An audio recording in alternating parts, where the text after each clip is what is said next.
Hey guys, it's Jeff, the garage guy. Thanks for having me out last weekend. I just finished your plan for your garage and I wanted to go over some of the details here on this video. Also, there's a printable version of this plan and it does have the pricing, so you might want to print that out and look at it while we're watching the video, or print it out afterwards, however you want to do it. What we're looking at here is a top view of the garage. I did the gray walls with the gray store wall, kind of color matched. And then you can see I have a cabinet system on the back wall. Pretty much takes up the whole wall. I was able to leave about 6-7 inches on each side, which is kind of nice because plenty of room to sweep out or whatever if you need to. And it looks really good protruding out of the wall. It looks a lot better in my opinion than having it go all the way wall to wall with fillers. Let's take a different view here. Here's the front view. Turned out pretty cool. What I was able to do is give you 3 large cabinets. Now all these cabinets are the same size, which is neat because the shelves will be interchangeable. So if you put your golf clubs here, you've just bought yourself some extra shelves for one of these other cabinets. The size of these cabinets are 3 feet wide, they're 2 feet deep, and they're 8 feet tall. So they're really big. So you have, like I said, you have 3 of those, and then you have a 6-foot workbench in this plan. Each cabinet being 2 foot wide, standard base cabinet height, and then a nice set of drawers in the middle with the built-in dividers. Above that you have 3 upper cabinets. Those are also 2 feet wide. Those are 12 inches deep and 30 inches tall. And then above the fridge I was just able to put 2 cabinets in. They're kind of custom sized. They're 27 inches tall.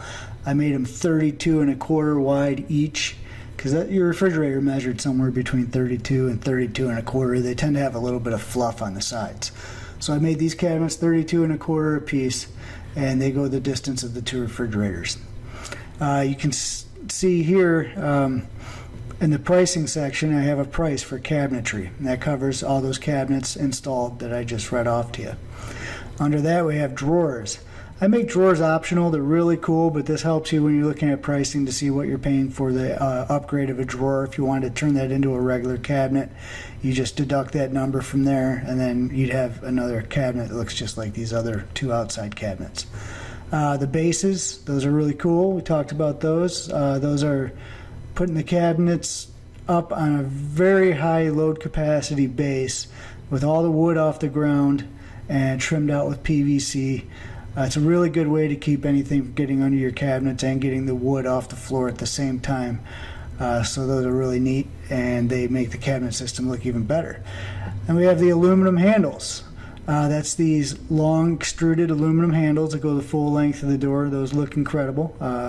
Put a price on those for you. We have our counter and our store wall. The store wall covers the pinstripe around the entire garage, and the store wall behind the workbench there. Once again, you can buy hooks from me or buy hooks just about anywhere online. Alright, then we have garbage can wall protection. I'm going to put a little piece of material here that matches your cabinet so you can bump your garbage cans into, so it doesn't deteriorate your drywall once we patch that up and fix it. I probably won't even patch it up and fix it. I'll probably cover the holes with the new wall protection. Kill 2 birds with 1 stone there. Polyurea floor coating. That is the floor coating that we showed you. You get to pick from whatever color you decide for this price. They're all the same. Basically, it's the three-part system and the diamond grinding to prep work and all that. It's a great floor. It should last a really long time. Top-notch floor. And we did some concrete repair work we'd have to do before we get started on the floor, and that's just to seal up those cracks that you have. Basically dig those out a little bit and fill them with epoxy and smooth them out before we do the floor coating on top. So then under there you'll see your total for that, and I did paint work in a separate area over here. So basically I itemize each of these items for you, so you can decide, if there's certain things you want me to do, don't want me to do, or if you want me to do any of it. Of course, the benefit of having me paint is not that I necessarily want to, but it helps us make sure that everything's streamlined throughout the job. And of course, I try to find Rick, my painter, who I could not get a hold of that day, and I just remembered that, so I'll try to get a hold of him again. I'm not sure if you called him or not. I'll see if he's available to do the paint work, but most likely I'll have to do it myself this time of year because all the painters, good painters anyway, are booked pretty solid, and it's hard to get them in for one-day jobs like this.